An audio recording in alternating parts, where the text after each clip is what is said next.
नमस्कार, yes news महाराष्ट्रमध्ये आपल्या सर्वांचे स्वागत। तुमच्यासाठी मोर्चा चालू आहे, तुमच्यासाठी मोर्चा चालू आहे,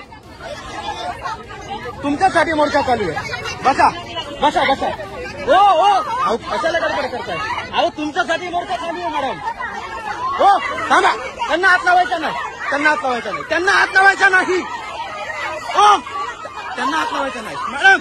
तुम्ही बसा, तुम्ही बसा, तुम्ही बसा, तुम्ही बसा। नाही नाही, तुम्ही बसा। वंचित बहुजन आघाडीच्या माध्यमातून रुपाली चाकणकर यांना पदमुक्त करा ही एवढीशी मागणी घेऊन आम्ही आज सुनील तटकरे यांच्या कार्यालयावर गेलो होतो।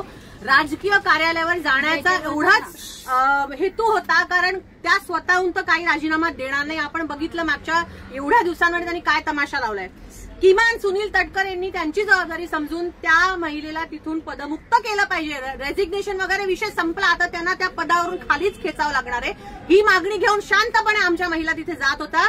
जायच्या आधीच, पोहोचायच्या आधीच पोलिसांनी धरपकड केली आणि ज्या पद्धतीने महिला पोलिसांचा खरंच धिक्कार इकडे झाला पाहिजे। आम्ही मानतोय महिलांसाठी राज्य महिला आयोगाचं काम आहे। मी स्वतः राज्य महिला आयोगाची माजी सदस्य आहे। 3 वर्ष त्या आयोगावर मी अतिशय जिकरीने काम केलं, पण ज्या पद्धतीचं काम आज होत आहे त्याच्या विरोधात, त्या सगळ्या वक्तव्यांच्या विरोधात आम्ही तिथे होतो आणि महिला पोलिसांनाच पुढे करून आम्हाला मारहाण केली। आमचे कपडे फाडले गेले।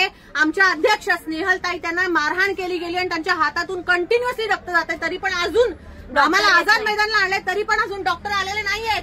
पोलीस प्रशासन, डॉक्टर आलेले नाहीयेत, तोपर्यंत आम्ही खाली उतरणार नाहीये। तिला काही झालं तर जबाबदार तुम्ही। या पद्धतीने हे पोलीस या सरकारला घेऊन काम करत आहे, याचा आम्ही निषेध करतो। आणि जोपर्यंत इथे आम्हाला प्रॉपर हे पोलीस डॉक्टर बोलवून देत नाही, आणि आम्ही सुनील तटकरेंना हे सांगू इच्छितो की तुम्ही थोडी तर लाज ठेवा दादा। तुमची मंत्री आहे मुलगी, ती स्वतःही काम करते, तुमच्या पक्षामध्ये अनेक महिला काम करतात। महिलाच आहोत ना आम्ही, काय कुठून आतंकवादी आलो आहोत का? तुमच्याशी बोलायला येत होतं, तुम्हाला नाही बोलणं करायचं, नका भेटू आम्हाला। पण ह्या पद्धतीने धरपकड करणं अतिशय चुकीचं आहे आणि याचा निषेध आम्ही करतो। हाक तुमची, साथ आमची। यस न्यूज महाराष्ट्र चॅनलला लाईक करा व सबस्क्राईब करायला विसरू नका।